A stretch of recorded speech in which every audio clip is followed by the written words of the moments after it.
Ja, lep pozdrav. No. S predsednikom države sva govorila, tako kot je bilo že napovedana tema, kandidati za predsednika Računskega sodišča in pa za viceguvernerja.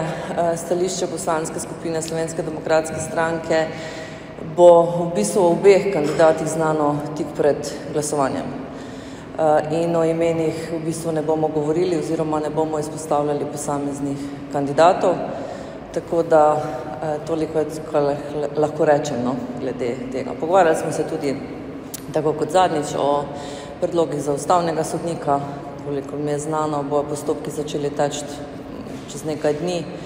Tako da, kot je dejal predsednik države, v septembru oziroma tam nekje po septembru bi potem predlagal seveda usklajenega kandidata. In to je na kratko vse. Izvolite.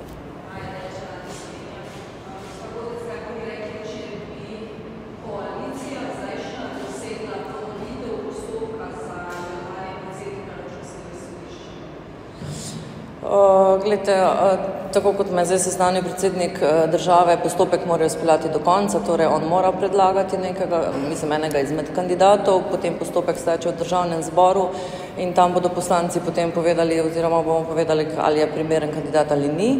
V primeru, da pride do ponovitve, je pač to odločitev koalicije, ki bo tudi sprejemala potem, posledice in odgovornost za to, če katerega izmed kandidatov ne bo uspela. In če pride do takšne ponovitve, verjetno imajo svojega kandidata. Druga ne morem reči.